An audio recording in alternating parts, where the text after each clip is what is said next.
Hi, I'm Mark Patey with Best Tugs. If you're watching this, it's because you've had some sort of a battery issue or because you're just uber geek like me and you want to understand everything about anything that you own and operate.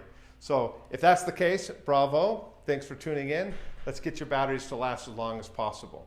So first off, if we want to understand how to make batteries last long, we got to understand how we destroy them prematurely. So number one reasons batteries go bad is this right here. There's a master power switch on your tug. It's on all of our tugs. Some look different than others, but it's a switch that turns your tug on and off. Think of it like the master on your airplane. If you leave the master switch on in your airplane and you leave, chances are you're going to spend $1,000 on a new battery. If it's a jet, you could spend $12,000, $14,000 on a new battery. The good news is if you left your tug turned on and you completely destroyed your batteries, it's only a week old and it's time to buy new batteries because that happened and you left your hangar, you're not going to spend $1,000 to $12,000 for a battery. Like your airplane, you're just going to spend about $100 per battery. On the Alphas, a little less. On the Bravos, a little bit more. And the other good news is Best Tugs doesn't sell you a proprietary battery. So when you buy a tug from us, you're not forced to go buy batteries only from us and overpay. We don't do that to our customers. So that's the number one cause for batteries failing on a tug is that master switch. Now we do have protections built into the tug to turn it off, but the only thing we can really turn off is the biggest power draw, which is the computer and motor controller. So if the tug's been on for 20 minutes, 30 minutes on some tugs, it will turn itself off. However, it turns off the big power draw, our motor controller. It does not turn off a relay that's used to wake up everything in the system. And that relay, though it doesn't take a lot of power, it does take enough power that if left over an extended period of time, it will destroy your batteries despite our best efforts to help you protect your batteries in the event that the tug was left on. Here's a tip and a trick we learned from a customer. I wish we had all the best ideas. We don't. A lot of our best ideas come from customers. One customer said he leaves his tug turned on, the light. And I'm like, well, if you left the light on, you're going to kill your batteries even quicker if you forget. Well, his logic was he never forgets because when he turns off the lights in his hangar to leave, there's a bright white spot on the wall in the hangar saying, hey, dingbat, remember the master switch in your airplane and on your tug? They need to be off. And so I actually think that's a pretty good idea. If you just always leave your light turned on, then you know if you've left your master switch on, and it's kind of a saving grace. So take that tip for what it's worth. You decide what's the best way to do it. You could put a sign on the exit door of your hangar that says master off if you'd like. But that's the number one cause for killing batteries is the tug's left turned on. The number two cause for killing a battery is age. They just get old and they wear out and they sulfate and they go bad. When they go bad, sometimes they give you a warning and you'll start getting less and less life out of your battery. Sometimes you get no warning at all. They just stop working one day. And you might open up your cover and find a battery that looks like that. It's because your charger did its best to charge a battery that was bad and it made it bloated and fat and pregnant. And pregnant batteries are not good batteries. They don't make no batteries. They just are time to retire. So if your battery's gone bad and gotten old, then it can bloat. Now, a new battery can bloat, and that is in that if the tug went really dead, it could be a brand new battery, but if it went really dead, it could cause an internal short. That internal short can cause a bloated battery and a failure. Battery manufacturers don't cover that. They take the stand that, like a car, if you crash your car, it's your responsibility. A battery, if you leave it turned on and run it all the way dead, it's also your responsibility. So make sure that power is turned off. So that's the number two cause of batteries is old age. What's old? Well, these batteries are rated for 2 to 3 years. So if it's at 2 to 3 years and your batteries are starting to poop out or won't take a charge, just replace them. It's time. They're a consumable and they're not going to cost you too much.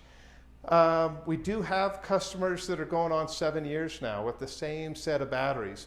Usually people that get really, really exceptionally like that double expected life out of their batteries is people that use their tugs a lot. So if you're Cirrus Aircraft and you're moving planes every day or an FBO or a flight school, typically those batteries last forever, partly because the more the battery's used and recharged, the better it is. Letting them sit and go dead is bad.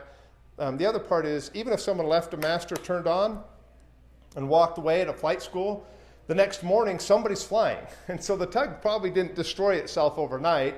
Someone came to move an airplane, the battery was low, they plugged it back in and they recovered it. So no harm, no foul. It got charged before it got too low to recharge. So number 3 reason batteries go bad is someone might actually leave it turned on and charging. Now, it seems odd. You think the battery can't go dead if there's a charger plugged in. And the reality is that's true, but that's not what kills the battery. If the tug is turned on when you left it charging, the charger never sees the volts get high enough to turn off and go to a trickle charge mode. So if you've got a 5 amp charger, it's throwing 5 amps at 24 volts, or actually charging at closer to 28 volts. It's throwing all that power at the batteries, all the power. It's waiting to see the batteries get up to a certain point, and it says they're charged, and it shuts down to trickle or keep alive maintenance mode. If the tug's turned on, the volts will always stay artificially low, and the charger won't turn off.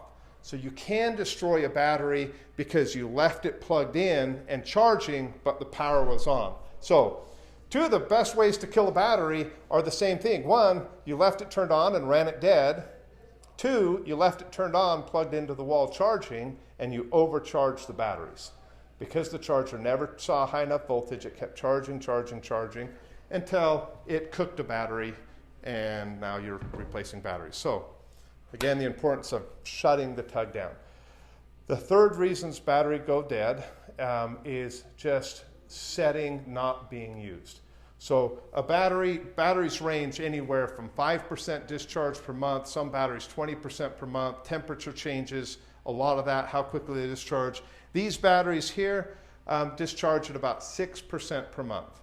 Now, the thing to know is that a fully charged battery is 12.8 volts on a 12 volt. There's 2 12 volt batteries in here.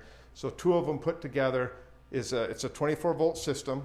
You have a 12 volt battery connected to a 12 volt battery, just like flashlight. If you take a 1.5 volt battery and you take the positive and you stick it to the negative there, now you got 1.5, that's 3 volts. That's how flashlight makes volts to get bright enough light.